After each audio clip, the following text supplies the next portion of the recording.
the little one is like, she's so gangly. It's just like, she's a tiny little thing that just like has no, she walks like Peter. Yeah. So like, she walks like she's never seen somebody walk before.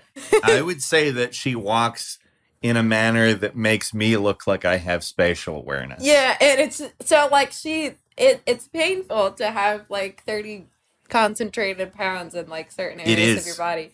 So when she like climbs on the bed in this very like abrupt, disjointed, uncoordinated manner, that's our phrase is like butthole status is tightened.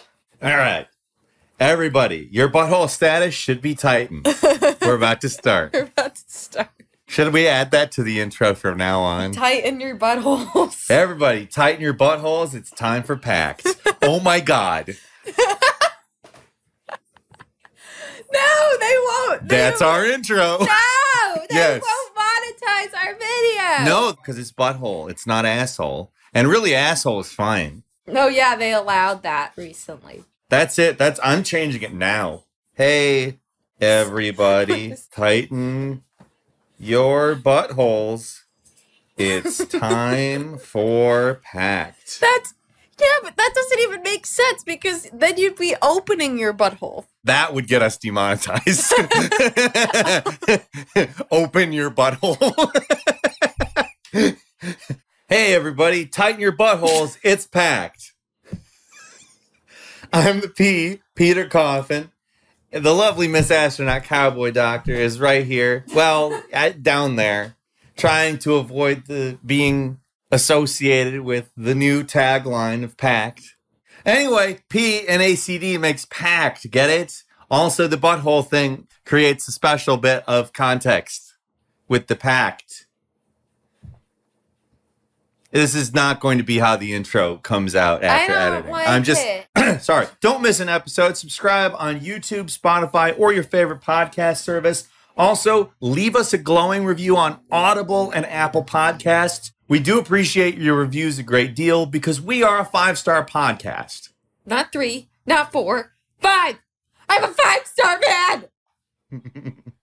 Help us keep the lights on by becoming a patron at patreon.com/PactPod. That's PACDPOD. Your monthly support gets you into the Discord. It gets you exclusive content as well as some content before everyone else. For instance, Representation Matters. My new documentary will be seen by all of the Pact patrons before anybody else. We've got fantastic Pact merch. Finally, tell your friends. We rely so big on word of mouth. We stream 7 p.m. Eastern every Saturday. That's when we record the podcast. We edit it, put it up a few days later. Thank you so much for tuning in. So, Dave Chappelle made a special called The Closer. So you know how long I had to think about that. Peter and I, because that's not what this is about. We're using, as we often do, a current event as an example to illustratively delve into theoretical concepts.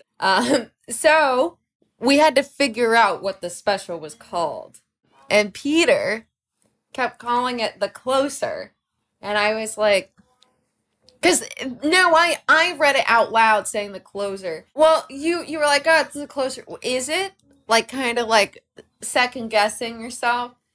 And then I decided Peter is usually wrong about how those things are said. If it's true. It's one of us. 100%. And so then we had to go into a Joe Rogan video to just hear them say the name of it. I blame Trent Reznor for this, for having a song called Closer. I mean, the song fucks. And it will get people to fuck. It does. And honestly, it is not a time because we were not able to connect this afternoon when it was playing. Or last night. But yeah, I blame Mr. Reznor. This is a 9 Inch Nails household. Yeah. So, The Closer, the special. By the way, it's The Closer. I can't believe I did that. Yeah, anyway. The Closer. We didn't watch it. Don't really care about it.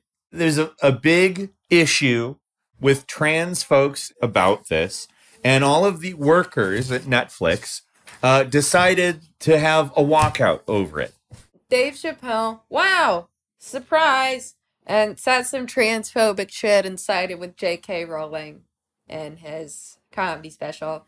Don't know the context, so I'm not going to make an evaluated statement on it. And so a black trans woman who worked at Netflix encouraged other workers to walk out, and she was terminated. I guess nonetheless, they did walk out. So this resulted in a list of demands from the employees at Netflix who walked out that have instigated a discourse among internet active, self-identifying socialists and communists about what being working class means, with many saying that these people are not workers because they have comfortable salaried jobs at Netflix. It's been framed by some as like, not an actual labor advocacy movement of people walking out, but something that is, as Catherine Liu would say, and we'll talk about a little bit later, but performative transgression, which there are many things that can be true at the same time when we talk about these worker demands. The main thing that we'll start with is that it initiated a discourse about, are these people really workers, or are they petit bourgeois, or are they professional managerial class? And if they are any of those things, does that make them workers, or part of the proletariat, or something else? So the Netflix walkout demands are as such. Eliminate references and imagery of Chappelle inside of the workplace, including but not limited to murals, posters, room names, and swag. So basically like visible Chappelle stuff. Take down triggering stuff. Acknowledgement that the special causes harm to the trans community and Netflix's responsibility on it. So we keep the conversation around transphobia evolving internally. Join the conversation. Join the conversation. Hey, this isn't fucking adversaries. Trans and non-binary content investment. That's a key one right there. I have to think about what that means. It gets more direct than what they mean by that. Yeah. Investment in trans or non-binary content on Netflix comparable to our total investment in transphobic content, including comparable investment in the promotion of content. It just sounds like they're advocating for like a private version of the fairness doctrine and enforcing it internally to me. Right there. The comparable class of investment should include, but not limited to, the works of Dave Chappelle, such as the investment in The Closer and Sticks and Stones, and Ricky Gervais's Afterlife, etc. I can hear every time it comes up. You're like, don't say closer. Status. Don't say closer. Both of our statuses are getting tighter. Butthole status. Sealed.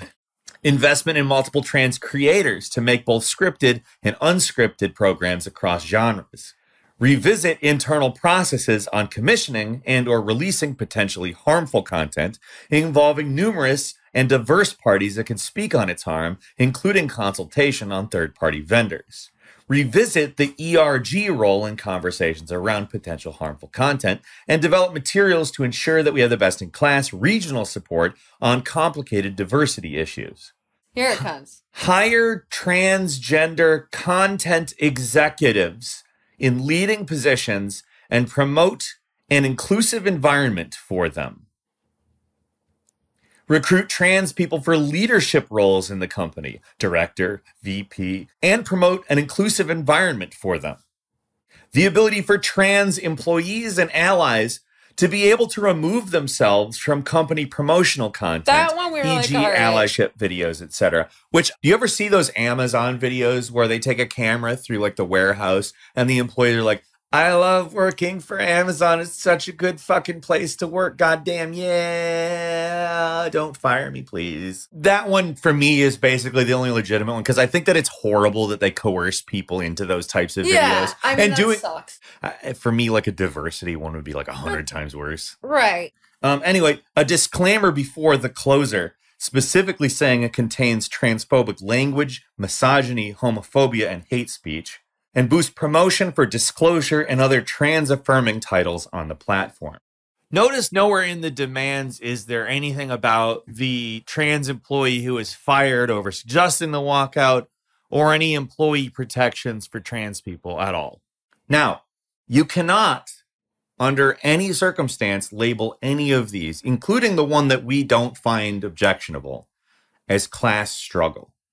They are not attempting to take down any aspect of the contradiction in the capital relations at play in Netflix.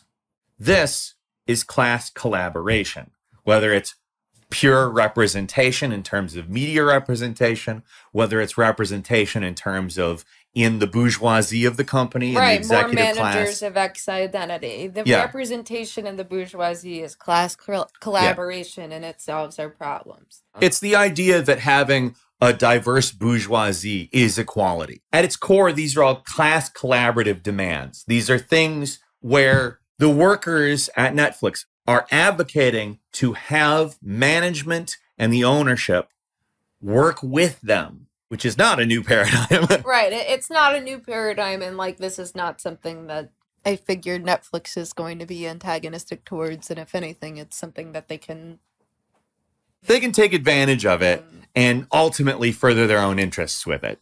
But a lot of what this sounds like is workers whose ideologies, even in the aesthetics, the performative aesthetics of walking out, were not really materially asking for anything and ultimately advocate for efforts to join with the ruling class and to become part of them. Mm-hmm. So let's get into Bertram Dewolfe's How Class Collaboration Works. This is a book from 1926 by Bertram Dewolfe.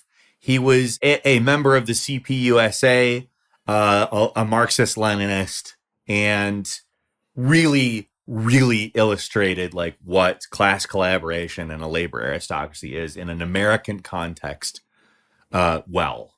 The economics of class struggle are simple economics. The worker produces his own wages and his boss's profits. How much of his product he keeps, how much the boss takes, these are the economic questions underlying the elementary struggles of the workers and the employers. The economic basis of the class struggle, reduced to its simplest terms, amounts to this. If the worker gets more of his product in the form of wages, the boss must get less in the form of profits. If the boss gets more, the worker gets less. What is good for the boss is bad for the worker. What is good for the worker is bad for the boss.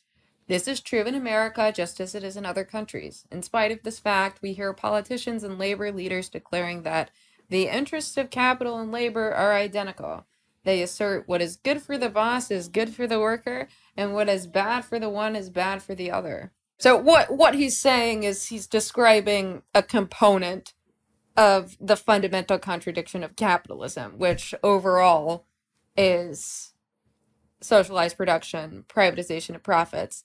Because of that contradiction, what benefits the worker in the form of higher wages is bad for the boss because that takes away profits. What is good for the boss, which is greater extraction of surplus value from what the laborer produces, is bad for the worker in the form of lower wages. So very basic shit. Yeah. So such leaders try to turn our unions into organizations that help the boss to make more profits instead of helping the worker to take more of his product in the form of wages. They want the unions to cooperate with the boss in place of fighting the boss.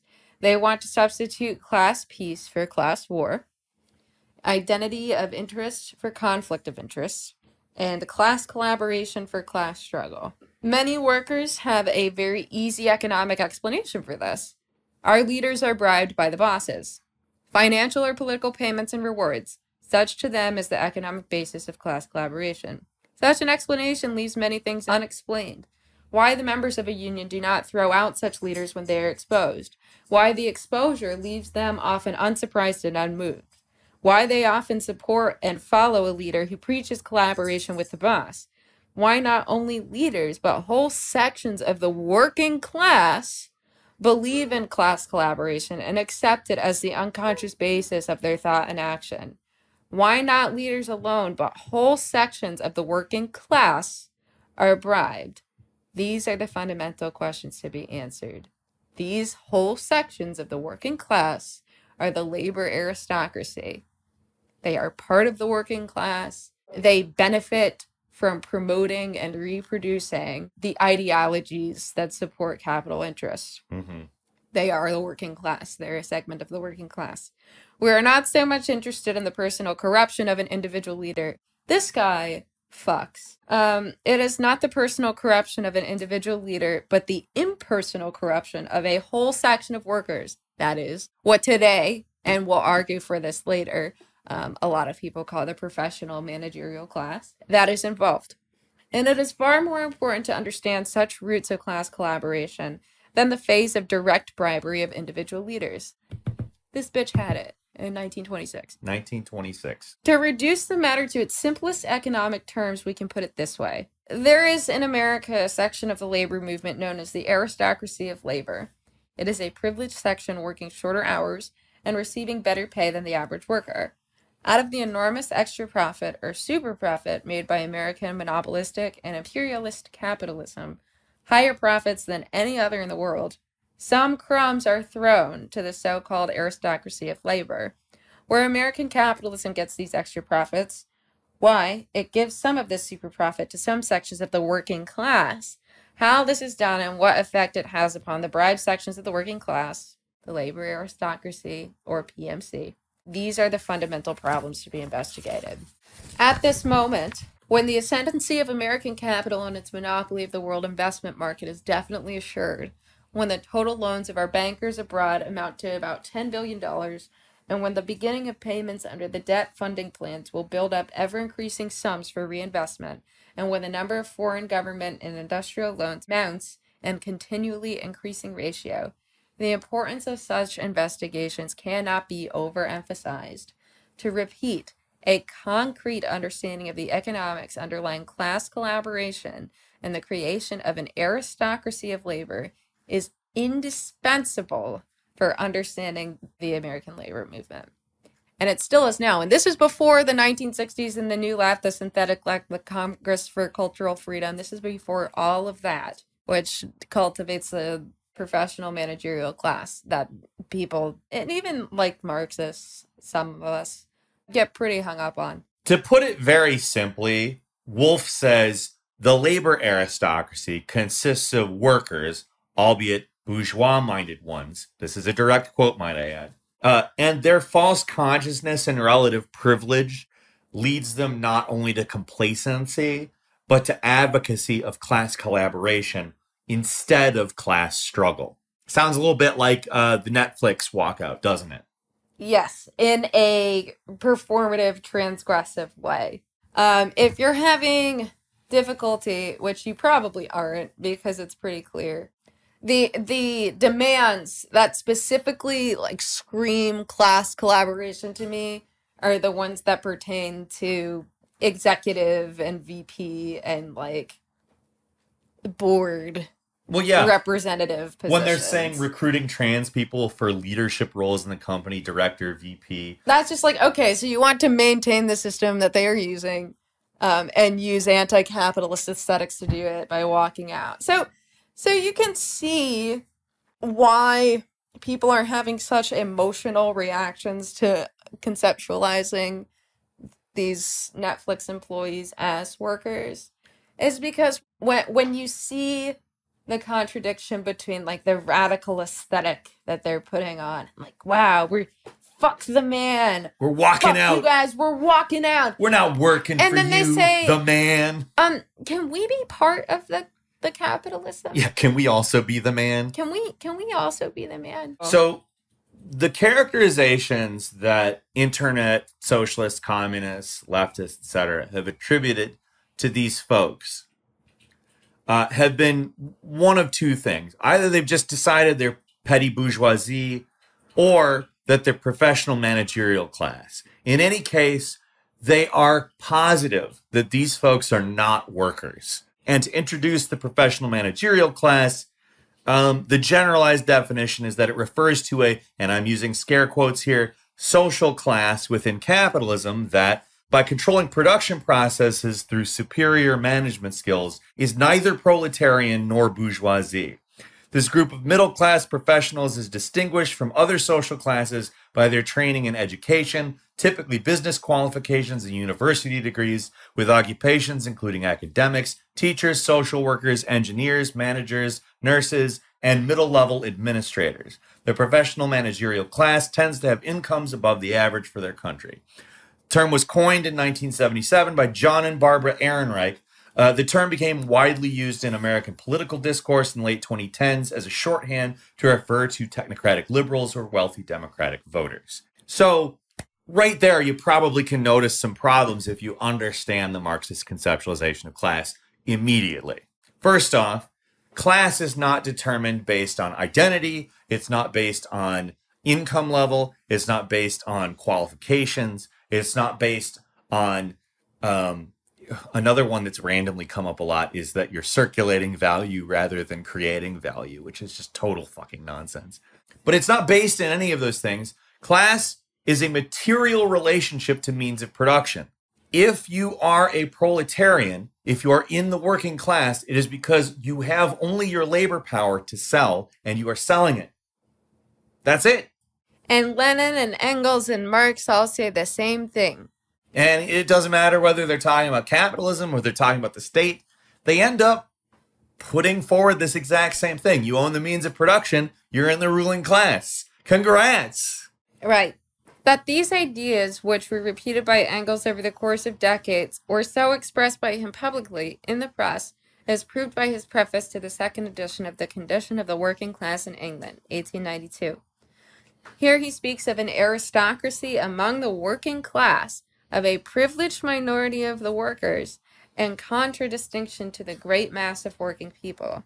A small, privileged, protected minority of the working class alone was permanently benefited by the privileged position of England in 1848 to 1868, whereas the great bulk of them experienced at best but a temporary improvement. With the breakdown of that monopoly, the English working class will lose that privileged position. The members of the new unions, the unions of the unskilled workers, had this immense advantage that their minds were virgin soil, entirely free from the inherited, respectable bourgeois prejudices which hampered the brains of the better situated old unionists, the labor aristocracy who perpetuate capitalist ideology.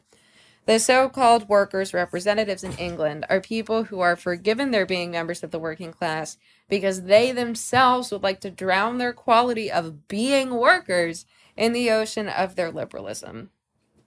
And this grew over time, this minority of aristocratic workers, like with what I said in the Congress for Cultural Freedom, the New Left, the growth of the synthetic left into the 21st century, all of these, people from just wealthier families, these kind of yuppie characters, becoming college educated, becoming involved in the radical aesthetics of performative transgression, and kind of wanting to abolish bedtimes, masters and gods. Parents of the first oppressors. Yeah, that kind of thing.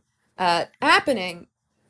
The hippies became yuppies. They went to college, and they became the professors, the middle managers, and that is who the Ehrenreichs are describing when they talk about the beginnings of the professional managerial class. With the definition of class being or existing through a dialectical materialist perspective, the main phenomenon that we're focusing on here and the distinction that that a lot of people are getting hung up on is ideological versus material.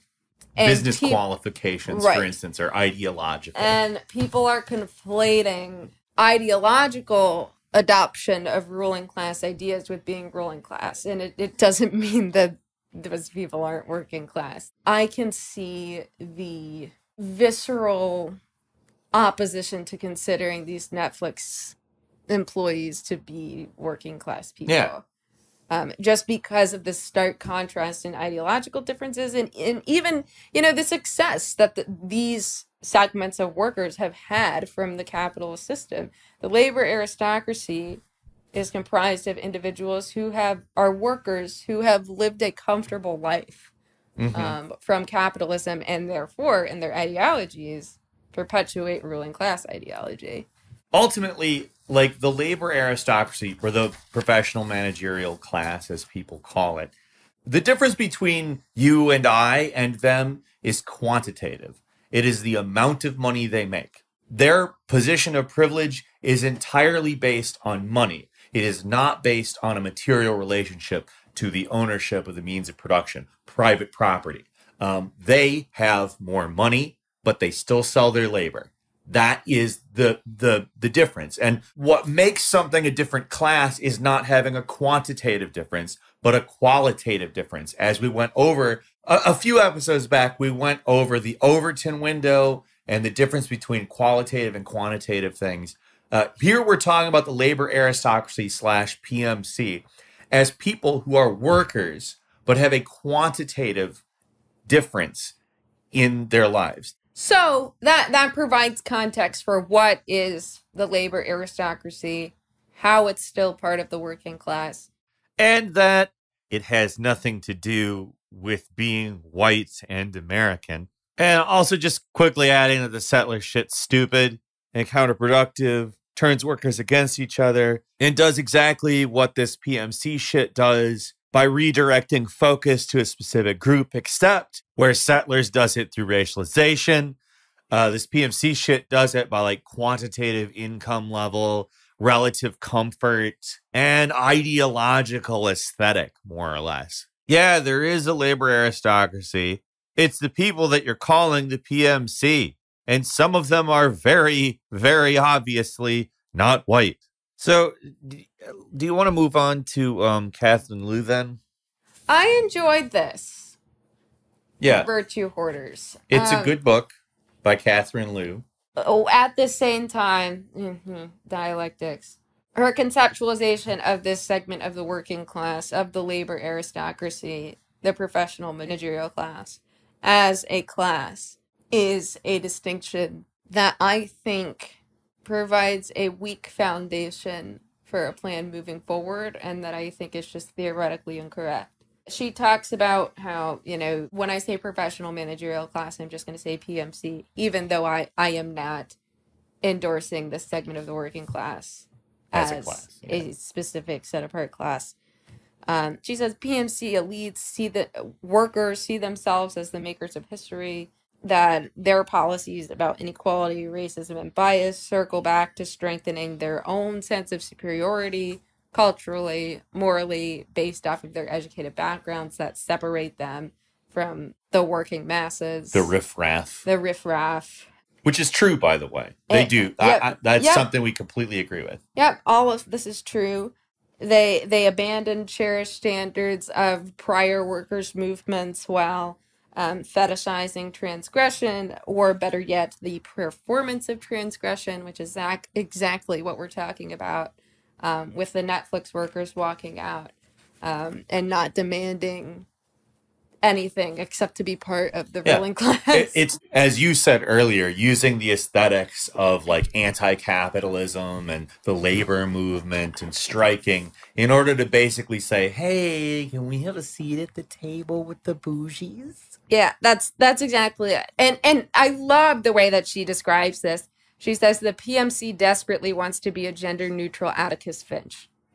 Which is true. That's what it is. That's completely right. They resent the revolutionary power of leftism of the past. They want to manage social change and a possible revolution, even as their own functions are constrained by the ideological demands of the ruling class. So, again, she's completely right there. The PMC ideology is the one that perpetuates that of the ruling class.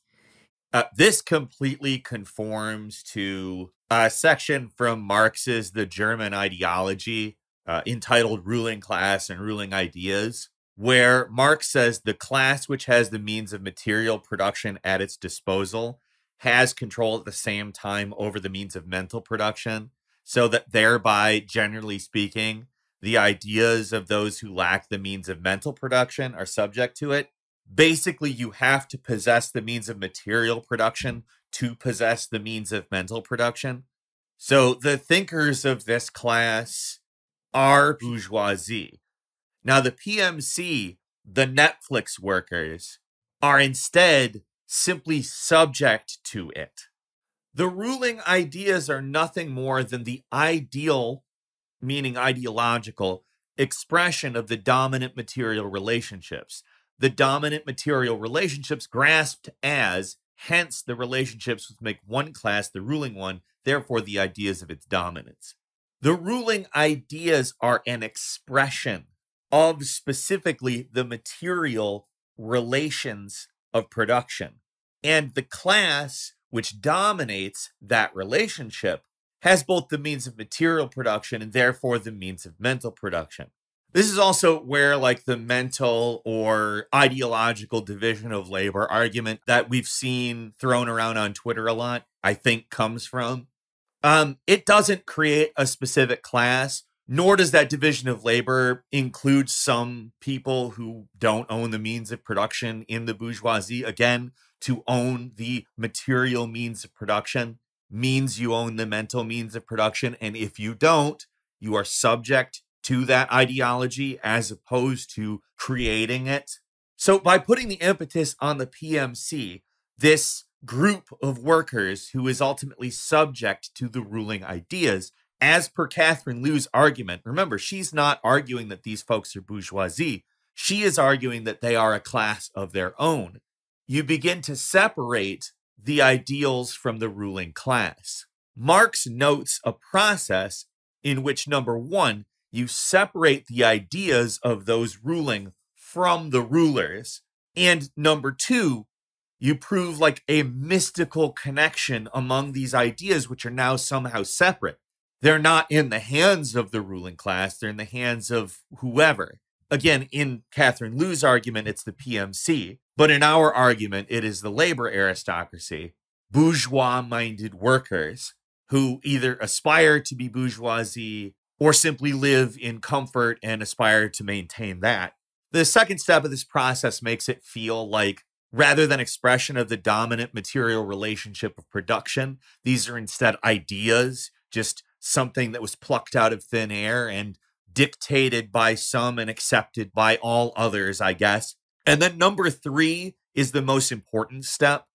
You have to remove this mystical appearance of the self-determining concept by changing it to a person, self-consciousness.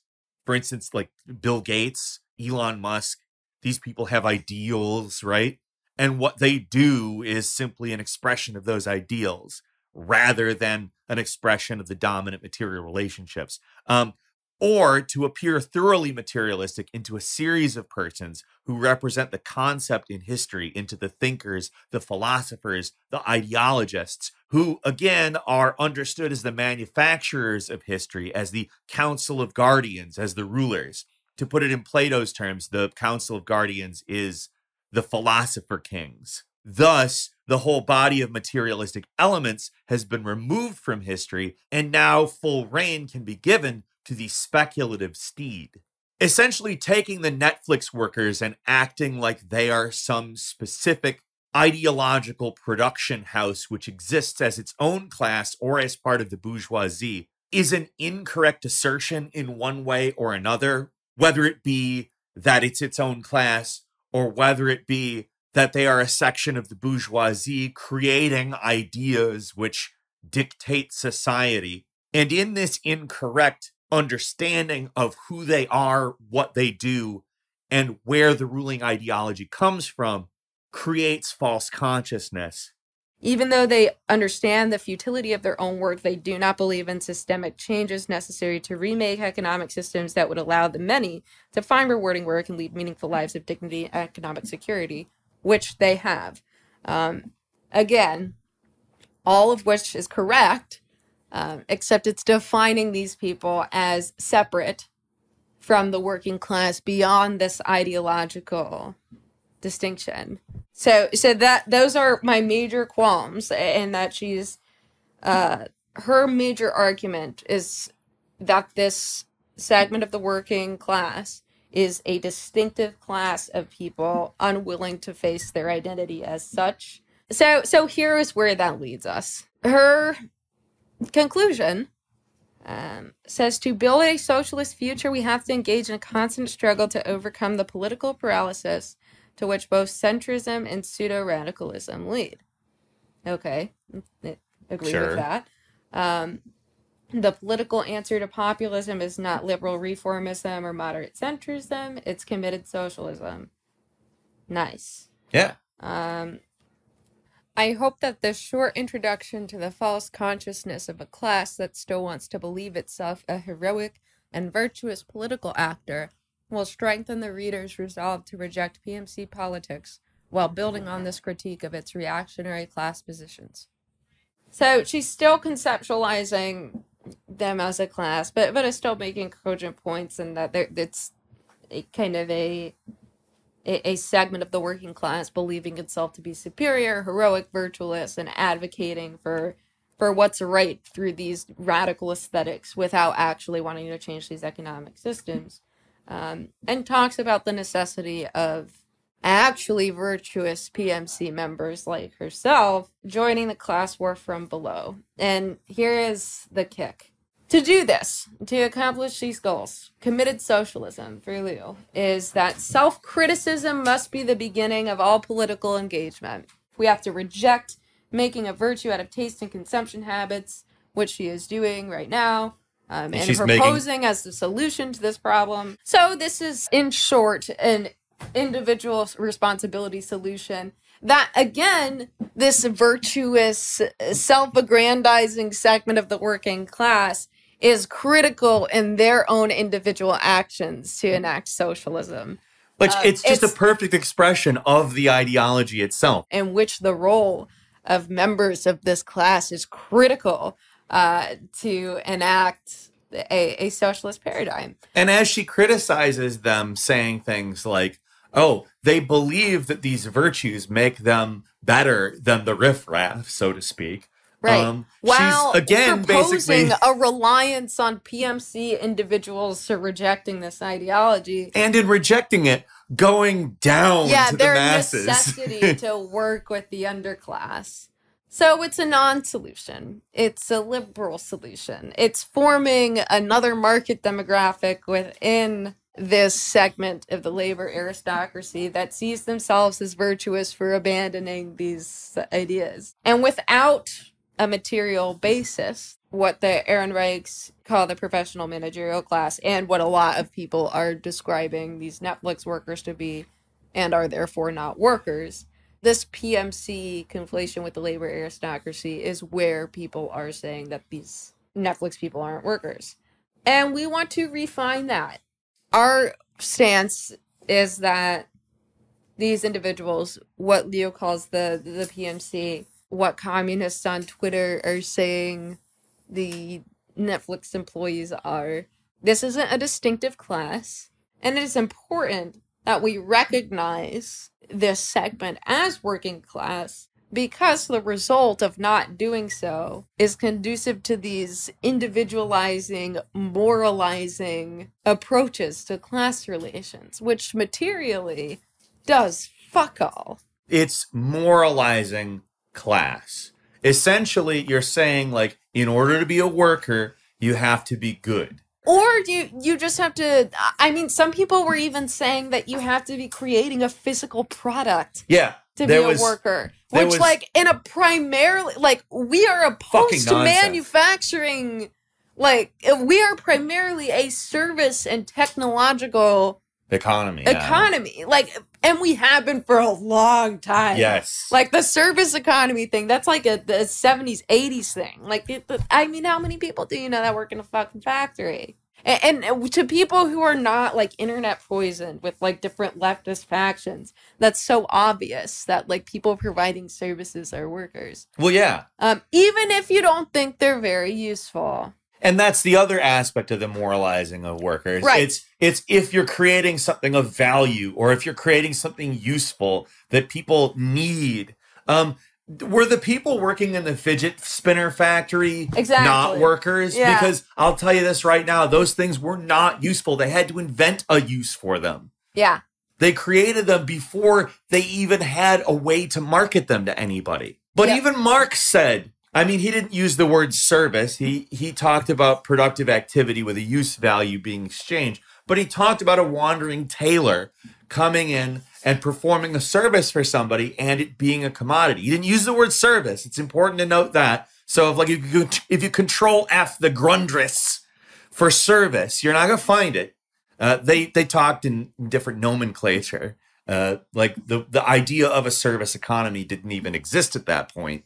And that's what it was Engels talking about, the like drastic ideological and even like quantitative material differences between these groups. That's what I believe today, with those distinctions even stronger, elicits such a visceral, untheoretically based reaction to this, saying like, oh, these people aren't workers. I can't feed my fucking family, and they're walking out because they got offended. I'm not saying that means that they're correct, but I understand the emotional vitriol that wants to antagonize this group of workers. But in any case, what these Netflix employees are is they are labor aristocrats who are materially advocating for class collaboration, literally on paper in their demands. They're not trying to hide that. That is what they advocate for. And that is why this isn't just like a theoretical semantics. We're not being pedantic here. It is important. It is critical. Because again, it's a material relationship. It's not an ideological relationship. Because ideologically, Lenin, Engels, Marx, they would all agree these folks are bourgeois-minded. They're liberalism-oriented. They are not here to antagonize capital. They are here to say, I want a place at the table. Because they have been given a life where the ideology of capitalism, the idea that if you work hard, you'll succeed, whether or not they've actually worked hard to get there, in their own minds, certainly they have. There is some major ego going on with being a member of the labor aristocracy, but there's not a material basis.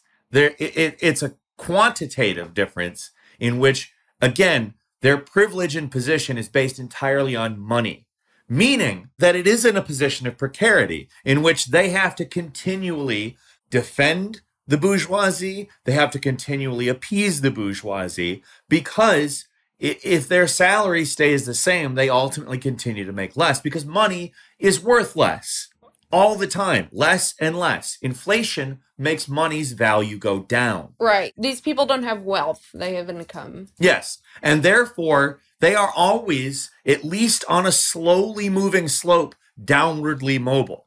That is a position of precarity, whether or not people want to understand it or not. Now, is it a position of precarity similar to that of, let's say, a poor homeless trans person? Absolutely not. But this is the key. The difference between these demands, these ultimately like include me in the bourgeoisie demands, these culture war oriented demands, pick me bitch demands, and actual material issues, the material conditions that most trans people deal with, is completely different. A trans person is, depending on some characteristics like what racial group they belong to, are between 2 and 3 times more likely to live in extreme poverty as a non-dependent adult. Like, that is insane. That is such a high rate of poverty. And that matters significantly more than if one trans person becomes the VP of content at Netflix. And saying shit like that gets people angry at me on Twitter. Yeah, it's very trans. Because people don't fucking understand that class collaboration is not a meaningful progression of any group of people. It is simply a means to induct certain people into the inner sanctum of the bourgeoisie. Right, and thereby perpetuate the capital space. But again, like, it's really important that we understand that we can't moralize the working class. A worker can be good, a worker can be bad, a worker can be pro-class struggle, a worker can be reform-oriented and want class collaboration. A worker isn't automatically a good thing. A worker is a person, somebody who believes something, somebody who is flawed, somebody who has the potential to do great things. Like, every single person is like this. And this is just simply a strata of people whom have been given an income and position that validate that shit. Right. And despite all of that, they're still segments of the workers. They're still part of the proletariat. And that has to be acknowledged if we want to move forward. We can't sit here and talk about how bad the PMC are and how vital it is that they understand. Well, that's a whole, just how fucking hung up these post-left people get on the PMC. I mean, even the regular left does, even though they themselves are generally those folks. They're not generally those folks, they are. But, I mean, the left, the post-left, these people all get hung up on how vital it is that these people start to understand that they are different and really, in all honesty, special and above the working class. It's the politics of envy. It is the politics of envy. If a communist were participating in the drafting of these demands, what positions might they advocate in contrast to class collaborationism? Well, first of all, if a communist were drafting any kind of walkout demands, it would have to do with compensation and things that actually affect healthcare plans. Yeah. Discrimination, even to some extent. Yeah. And when I say discrimination, I mean like hiring discrimination, firing discrimination, different standards for different types of workers based on identity. Those things are actually valid to have a problem about. However, the important thing to remember here is like taking a picture of Dave Chappelle down is not a material demand. Like tangible initiatives related to the conditions that the workers exist in. Right. And again, I want to validate Leo's description of this using this performative transgression to gain insight or even just like physical in to the bourgeoisie through their demands. Like Bertram Wolfe said, they're angling for a bribe. That's all for today. Thanks again for watching or listening. This is Pact. I'm Peter. This is Miss Astronaut Cowboy Doctor. To help us out, click like, follow, subscribe, whatever. Leave us 5-star reviews on Apple Podcasts and Audible. To support us, become a patron at patreon.com/PactPod. That's PACDPOD. Thanks so much, everybody. We will see you next time.